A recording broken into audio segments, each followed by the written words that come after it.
Letusan Gunung Tambora pada bulan April 1815 merupakan salah satu bencana alam terdahsyat yang terekam cukup detail dalam sejarah modern. Gunung berapi yang berada di Pulau Sumbawa ini mengalami puncak aktivitas vulkaniknya dengan memuntahkan 100 km kubik magma dan 400 km kubik abu dengan ketinggian 44 km dari permukaan tanah. Lontaran abunya mencapai 2.600 km dari pusat letusan, mulai dari Pulau Sumatera, Kalimantan, Sulawesi, Jawa, dan Maluku merasakan debu vulkaniknya. Bahkan debunya juga terbawa angin hingga ke Eropa dan Amerika. Sedangkan daerah dalam radius 600 km dalam keadaan gelap gulita sepanjang hari, hampir seminggu lamanya. Suara guruh akibat letusan dilaporkan terdengar hingga ke Ternate, Jakarta, Makassar, bahkan hingga ke Sumatera. Tsunami akibat letusan Tambora tercatat di beberapa kepulauan Indonesia, termasuk Semenanjung Sanggar di Sumbawa, Maluku, hingga wilayah Jawa Timur. Debu dan partikel vulkanik yang terlempar ke udara hingga lapisan atmosfer menghalangi cahaya matahari ke bumi. Akibatnya tahun 1816 terjadi perubahan iklim dunia, sehingga Amerika dan Eropa pada saat itu mengalami apa yang dinamakan dengan tahun tanpa musim panas. Dahsyatnya letusan juga membuat bentuk gunung ini berubah drastis. Sebelum meletus, tinggi Tambora diperkirakan 4.300 meter di atas permukaan laut. Setelah meletus, tinggi gunung terpangkas menjadi 2.851 meter di atas permukaan laut. Letusan dahsyat ini juga meninggalkan kaldera raksasa dengan diameter berukuran 6 hingga 7 km dan kedalaman 600 hingga 700 meter. Kuatnya letusan Tambora dicatat dalam skala 7 pada skala Volcanic Explosivity Index atau 4 kali lebih kuat dari letusan Krakatau tahun 1883. Diperkirakan sebanyak 10.000 orang meninggal dunia akibat dampak langsung letusan. Kemudian menyusul 200.000 lainnya sebagai akibat kelaparan, penyebaran penyakit pada periode 1816-1819. Kedahsyatan letusan Gunung Tambora yang melegenda ini ternyata tidak ada apa-apanya jika dibandingkan dengan kedahsyatan kehancuran total pada akhir dunia nanti. Tambora hanyalah satu di antara lebih dari 500 lebih gunung aktif di dunia. Kita tidak bisa membayangkan bagaimana jika seluruh gunung aktif itu meletus bersamaan, tentu menimbulkan kedahsyatan luar biasa. Sehingga gunung-gunung itu tampak bagaikan bulu yang dihamburkan, seperti yang Allah firmankan dalam surat Al-Qari'ah ayat 5. Dan gunung-gunung adalah seperti bulu yang dihambur-hamburkan. Al-Quran surah Al-Qari'ah ayat 5.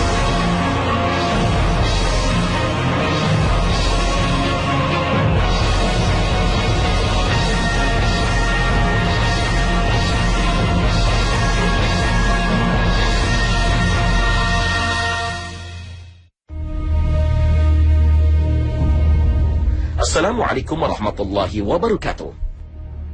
Alam semesta yang luas ini penuh dengan kehidupan, mulai dari bumi yang kita huni hingga langit yang tak terjamah pengetahuan kita. Kehidupan itu ada yang bisa kita gapai dengan panca indera kita, dan masih banyak yang tak tersentuh pengetahuan manusia. Semuanya hidup, semuanya bergerak dengan caranya masing-masing. Dan semuanya kelak akan fana, mati, dan hancur. Itulah sebuah kehancuran total yang tak mungkin satu makhluk pun selamat darinya. Itulah peristiwa yang mengawali fase baru bagi perjalanan abadi umat manusia. Itulah saatnya hari kiamat dimulai. Dan dimulainya hari itu ditandai dengan gelegar suara sangkakala yang ditiup oleh malaikat. Allah Subhanahu wa Ta'ala berfirman, "Dan ingatlah hari ketika ditiup sangkakala, maka terkejutlah ketakutan segala yang di langit dan segala yang di bumi." Al-Quran surah An-Naml ayat 87. Tiupan sangkakala ini menjadi pertanda dimulainya kehancuran besar-besaran di seluruh alam semesta. Gunung-gunung meletus, aktivitas vulkanik di bawah laut meningkat, menjadikan air laut mendidih. Benda-benda langit kehilangan medan magnet dan gravitasinya, sehingga terlepas dari garis edarnya. Termasuk matahari yang merupakan sumber energi utama untuk bumi, digulung, padam kehilangan cahayanya. Itulah saat kehancuran total yang tak ada tempat berlindung dan bersembunyi. Kapan guncangan dahsyat itu terjadi? Tak ada yang tahu. Tak ada seorang pun di dunia ini yang tahu. Orang soleh, para nabi, bahkan malaikat Jibril, pemimpin para malaikat pun tidak tahu. Dalam hadis yang sangat populer dan terdapat di kitab Sahih Bukhari dan Muslim, juga di hadis Arba'in karya Imam Nawawi, dikisahkan bagaimana malaikat Jibril menemui Nabi Muhammad SAW. Umar bin Khattab menuturkan, suatu ketika kami para sahabat duduk di dekat Rasulullah SAW. Tiba-tiba muncul kepada kami seorang lelaki mengenakan pakaian yang sangat putih dan rambutnya amat hitam. Tak terlihat padanya tanda-tanda bekas perjalanan dan tidak ada seorang pun di antara kami yang mengenalnya. Ia segera duduk di hadapan Nabi. Lalu lututnya disandarkan kepada lutut Nabi dan meletakkan kedua tangannya di atas kedua paha Nabi. Setelah bertanya tentang apa itu Islam, iman serta ihsan, dan Nabi menjawabnya seraya dibenarkan lelaki itu.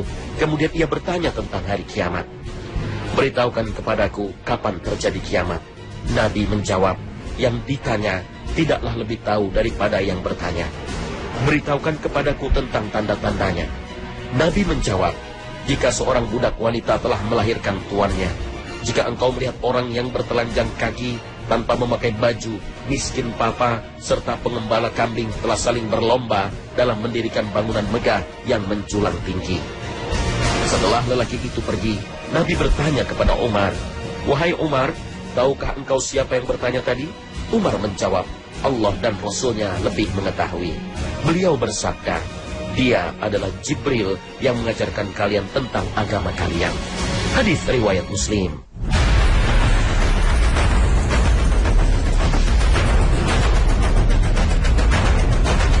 Kisah ini menegaskan bahwa Nabi Muhammad dan malaikat Jibril pun tak tahu kapan kiamat akan terjadi. Nabi hanya menjabarkan tanda-tandanya secara umum saja, tanpa memastikan kapan hari akhir itu. Dengan demikian, hari kiamat yang sangat dahsyat itu menjadi rahasia bagi Allah Subhanahu wa Ta'ala. Mengapa dirahasiakan? Allah Subhanahu wa Ta'ala berfirman, sesungguhnya kiamat, sa'ah, itu akan datang. Aku merahasiakan waktunya agar supaya tiap-tiap diri itu dibalas dengan apa yang dia usahakan. Al-Quran Surah Toha ayat 15. Allah Subhanahu wa Ta'ala hanya mengabarkan peristiwa maha dahsyat itu akan terjadi tak lama lagi. Rasul Sallallahu Alaihi Wasallam bersabda, aku diutus dan kiamat seperti dua jari ini. Hadis riwayat Muslim. Jarak dua jari yang ditunjukkan Rasul Sallallahu Alaihi Wasallam ini menunjukkan bahwa waktu kiamat sudah sangat dekat sekali.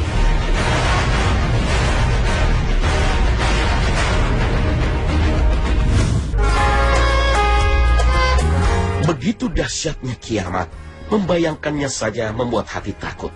Tetapi dari rasa takut itulah seharusnya kita bisa mengambil pelajaran dengan cara mengisi tiap detik, tiap menit, dan tiap jam dari kehidupan kita dengan amal soleh, serta menghindarkan diri dari perbuatan yang mengundang murka Allah Subhanahu wa Ta'ala.